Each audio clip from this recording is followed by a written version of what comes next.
Welcome to the first mental model lesson. The purpose of mental models is to simplify a scenario and apply logical thinking to make a decision or a certain trade-off easier to make. This channel will be focused on teaching mental models in a succinct and easy way to learn, and I really hope that this offers a huge return on investment for your time versus the knowledge gained. So without any further ado, we'll get into our first mental model, and a really great mental model to start with is Occam's Razor.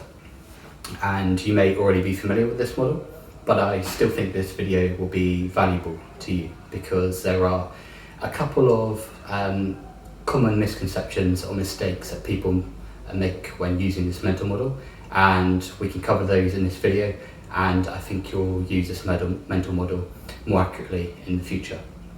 So to take it from the start, this mental model is named after a philosopher called Occam, and in the world of philosophy, a razor is something that you use to cut away unnecessary information to make a decision.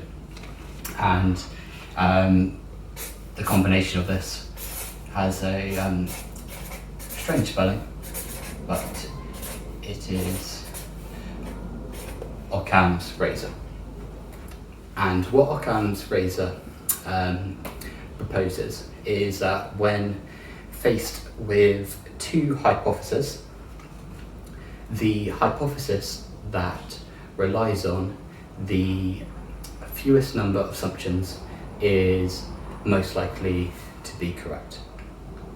And that is the basics of the model, but there is an advanced way of looking at it, which we'll get onto later in the video. So we're going to look at an example, and our example is we are an online business selling sunglasses, and in July sales have gone through the roof, and we want to figure out why that is the case. And we have two hypotheses.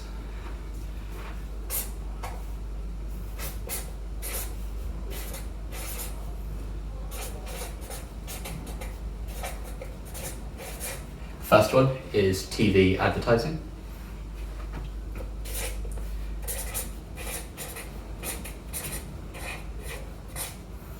Our second hypothesis is good weather. So, was it our TV advertising campaign that caused sales to rise? Or was it simply that we had good weather in July and people bought more sunglasses as a result of that?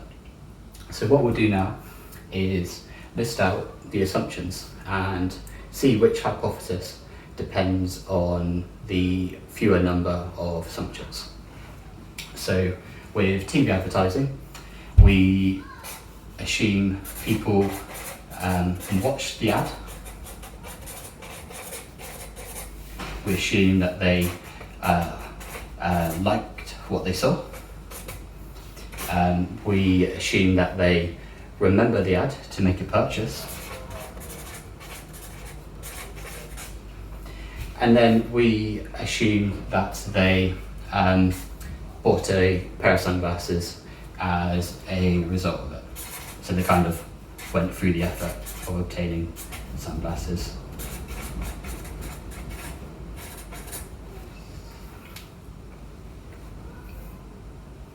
With that one, it's kind of, did they buy it because they saw the ad, or were they going to buy it anyway and seeing the ad was coincidental? So we're kind of, that's an assumption that we got incremental uplift from the ad, rather than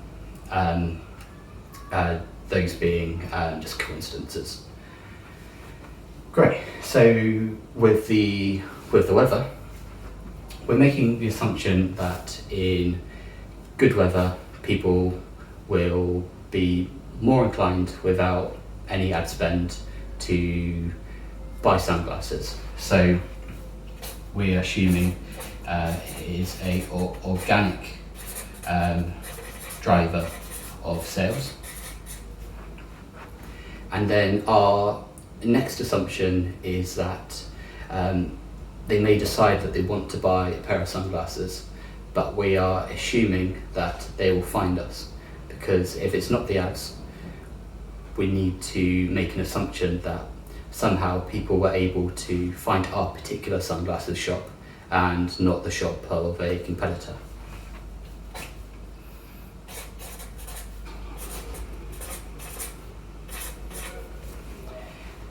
And then finally, we are assuming it's just not a coincidence.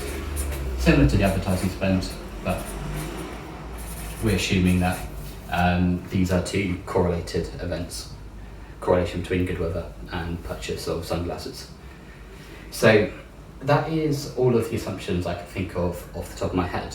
And as you can see, we have got 4 assumptions for TV advertising and only 3 for the good weather.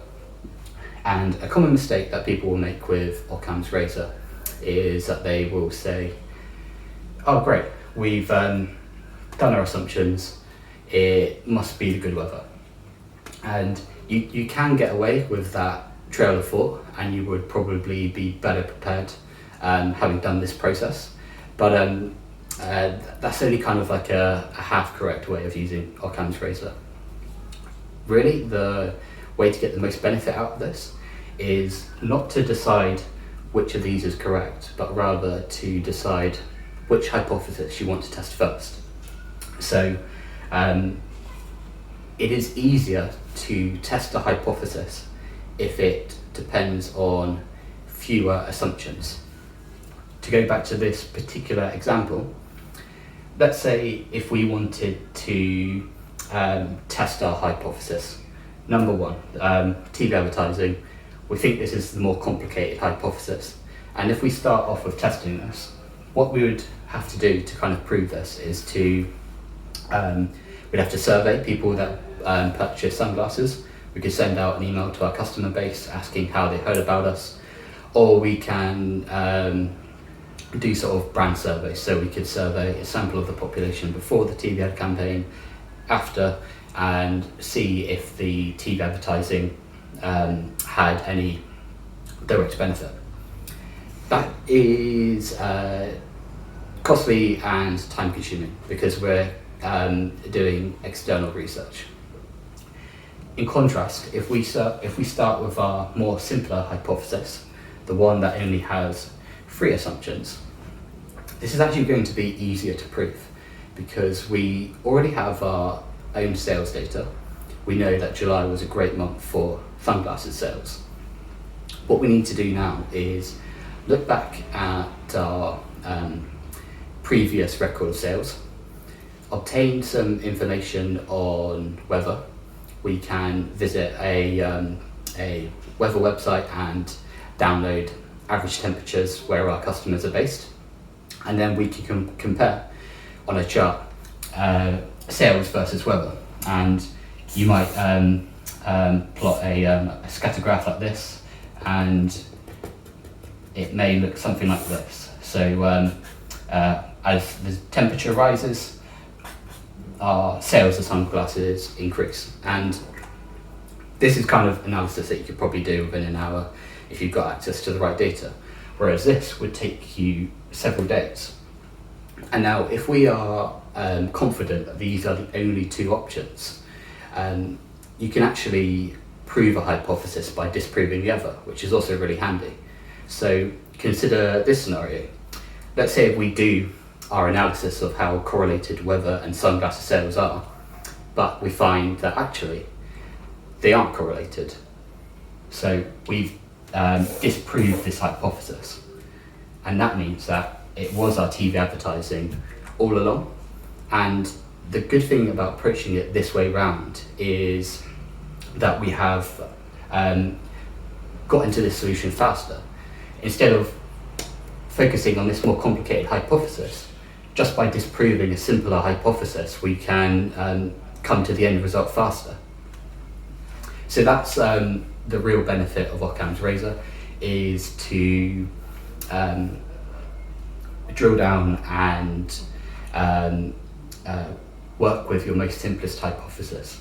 If you start with a more complicated hypothesis, you're kind of just making life more difficult for yourself. And we can move on to another example to highlight the importance of working with your most simplest hypothesis.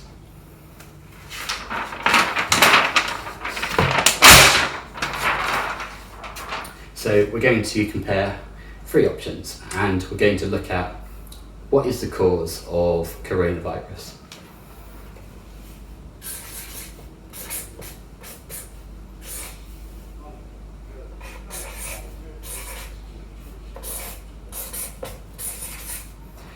So, did the virus come from bats?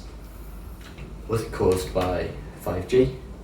Or was this a result of a research lab experiment? So we'll take this one by one. So with the bats, this one we need to be careful of not assuming something that is scientifically proven. But I think what the key assumption will be is that virus transferred over to a human from a bat. We already know that viruses can mutate, and we already know that viruses can jump species as well. That's medically proven, so we don't need to bake that into our assumptions. I think the one thing that we haven't proven is we haven't said, look at this bat, look at this person, that is the very, very start of coronavirus. That's kind of just the only thing we don't know with 100% certainty right now. 5G. We're probably going to have to make a lot of assumptions with this. So the virus started in Wuhan, so we're assuming that 5G is in Wuhan. We're assuming that the very first person who contracted coronavirus came into contact with 5G. So the first one would be 5G to human.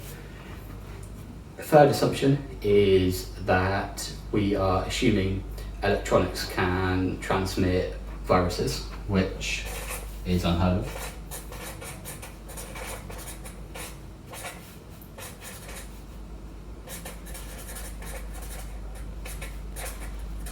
And I am thinking of the biological virus, not computer viruses. And do we have any other assumptions? It's always worth taking your time with this because it's can look simpler, but it does require a bit of thought. But I would say those are the 3 main assumptions. Okay, if we go on to the lab, assumption 1 is they're doing virus-related research projects. So a virology focus. Number 2, they are working on coronaviruses specifically. They could be working on any kind of viruses. Corona focus.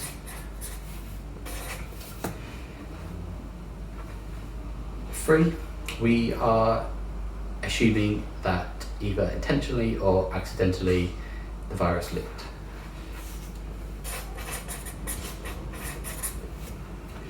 Okay, so it's pretty obvious that it is very most likely to be bats.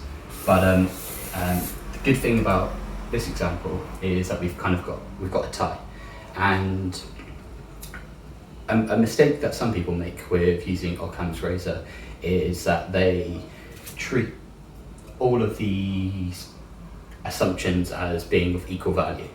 So a trap to fall in is you could have one massive assumption, and in practice that's enough to completely discard the theory, and you could have another that has lots of small assumptions which could be true. So to take this to the next level, you should really assign a score to each assumption and that way you can kind of fairly compare them. So in this particular example, 5G is in Wuhan. We'll assign that a score of 1. That's like a fair assumption, a moderate assumption. 5G came into contact with a human. That's again a fair assumption. It's not crazy, it's not unlikely. But the third one, electronics can transmit viruses. That is a massive, massive assumption, something that we've never observed before. So I might assign that a score of 3. So in total, we could say this has an assumption score of 5. Let's look at the lab. So we're assuming they have a virology focus. They could be looking at like stem cells or DNA sequencing, any kind of stuff. They could be looking at virology. This is kind of like a standard assumption. A focus on coronaviruses specifically. Again, maybe less likely, but it's a standard assumption. A virus was leaked intentionally or accidentally.